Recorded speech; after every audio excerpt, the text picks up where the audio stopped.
This is CNN Breaking News. All right, the nightmare is finally over for those two American hikers jailed in Iran for more than 2 years. Josh Fattal and Shane Bauer, they are now safely on the ground in Oman after being released from Tehran's notorious Evin prison. Here's what they said just moments ago. We are so happy we are free and so relieved we are free. Our deepest gratitude goes towards His Majesty Sultan Qaboos of Oman for obtaining our release. We're sincerely grateful to the government of Oman for hosting us and our families. 2 years in prison is too long, and we sincerely hope for the freedom of other political prisoners and other unjustly imprisoned people in America and Iran. Thank you very much. All right, very dramatic moment indeed. Let's go to Oman. CNN's Mohammed Jamjoom is on the scene for us. He's joining us on the phone. Set the scene a little bit for us, because a lot of people were waiting more than 2 years, Mohammed, for this moment. That's right, Wolf. It was a 26-month ordeal, a nightmare for the families and the loved ones of Josh Fattal and Shane Bauer that finally came to an end today when the two hikers were released. There was a lot of speculation last week it could come at any day. There was a bit of a delay, a bit of a glitch, but it finally happened today when Iranian officials released the two hikers into the custody of Omani officials, and then they came here to Muscat. Not a huge surprise that they came to Muscat, because last year Sarah Short's first stop on her way out of Iran was in Oman, because the Omanis had arranged to pay her bail. But it was a very, very emotional scene. When Josh Fattal and Shane Bauer emerged from that plane, they literally ran down the steps of that plane to get on the tarmac and greet the families. We were right there behind the families. There was so much emotion, tears of joy streaming down the faces of everybody there. And what made it even more poignant was the fact that it was the reunion of Sarah Short and Shane Bauer. Sarah Short and Shane Bauer, they are engaged. They got engaged while they were both imprisoned in Iran's notorious Evin prison. That's when Shane Bauer proposed to her. So it was a reunion for them, and everybody was so happy. The families were cheering when the doors of that plane opened. They just couldn't wait to see Josh and Shane, and it really played out in the most dramatic fashion. Josh and Shane have left the airport, the Royal Terminal here in Muscat. They're now in the custody of U.S. officials. We don't know exactly where they're going next or how long they'll be here, but Omani officials tell us they think they'll be in Oman at least one day, and then we'll probably head right back to the U.S. straight after that. Wolf?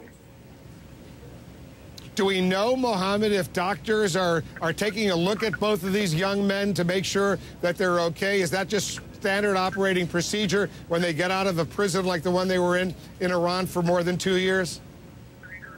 Well, we believe they will be looked at by doctors here. The U.S. officials will arrange that, but U.S. officials just aren't commenting on what exactly is going to happen. But we do believe that tomorrow they will be looked at by doctors. Also, some people are wondering if they might go and visit the Grand Mosque here, and one of the reasons for that is that Sarah Short, upon her release last year, when she thanked the Sultan of Oman, Sultan Qaboos, she thanked him. She said that when Josh and Shane are released, she'd love to take them to the Grand Mosque here in Oman, which is one of the tourist destinations here, one of the places a lot of people want to go see. She wanted to take them. So a lot of speculation. Maybe they would go there with Sarah Short. Maybe she would show them around. But again, we just don't know at this hour. U.S. Embassy officials not commenting. We're not even sure how long they'll be on the ground in Oman, although Omani officials have told us they believe they'll be here at least one day. Wolf? All right, well, we're very happy for these young men and their families, for Sarah as well. Mohammed, we'll stay in close touch with you. The family and the friends of Josh Fattal and Shane Bauer are reacting, obviously. They're overjoyed by the news of the release. So is the President of the United States, Barack Obama. Let's bring in our national correspondent, Susan Candiati. She's getting a lot of the reaction. What's the latest, Susan? Well, hi, Wolf. Certainly, running down the steps of that aircraft and into the arms of their families is an image that's hard to forget. The first person that Shane Bauer made contact with, his fiancée, Sarah Short, and then, of course, Josh Fattal running into the arms of his parents, who were also there to greet him. And, of course, now that we've heard a little bit from Shane and their families and their loved ones, we hope to hear more from them after they spend a little bit of time in Oman. They did issue a statement earlier calling this the best day of their lives. Who can blame them? And they added this: the joy and relief we feel at Shane and Josh's long-awaited freedom knows no bounds. We now we now have, we all want nothing more than to wrap Shane and Josh in our arms. Obviously, they have. Catch up on 2 lost years and to make a new beginning for them and for all of us. And the families thanked everyone who helped them, from governments to volunteers around the world, even celebrities, including Muhammad Ali. They added this: our appreciation for the warmth and love of our fellow human beings is unending, and we know that Shane and Josh will always be grateful. President Obama, as you indicated, at the UN today in New York, spoke of the hikers' freedom and how much he admires their families and all they've done to get the public involved.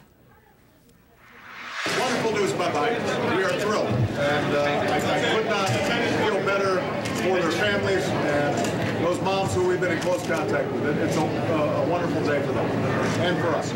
And I also spoke with Shane Bauer's brother-in-law in Minnesota. His wife is there with Shane's parents and Sarah Short for the reunion. He talked about what that moment was like for his wife. I'm sure they're just overjoyed to finally have them back and to be able to see them and hold them and hug them. He was where he was to try and build bridges between people that don't currently have them, I guess. So I feel like he's probably going to get back out there and keep doing what he was doing. Now, we can only hope and possibly expect that when they come back to the United States, perhaps Shane and Josh will hold a press conference, as Sarah did when she returned to New York. That was just over a year ago, and perhaps begin to talk more about what their ordeal was like, spending more than 2 years behind bars. And of course, we may also hear more about that lost engagement ring. It's kind of an amusing note to ring on, to end the story on, rather. And that's because Sarah lost that makeshift engagement ring that was made for her by Shane Bauer. He proposed to her, remember, in prison back in January of 2010, got down on a bended knee and fashioned a ring out of a thread from one of his shirts. When she got back to the United States, of course, was traveling around the country, she accidentally lost it. I'm sure she'll get a new one. Back to you, Wolf. I'm sure she will, as she deserves one. They all are very happy for all 3 of them and their families. A great moment indeed. Thanks very much, Susan Candiati. Meanwhile, the internet search engine Google up on Capitol Hill ahead. Why its chairman says the company is now fighting for its survival. And the Federal Reserve attempts to jumpstart the ailing economy. Up next, we have details on what's being called Operation Twist.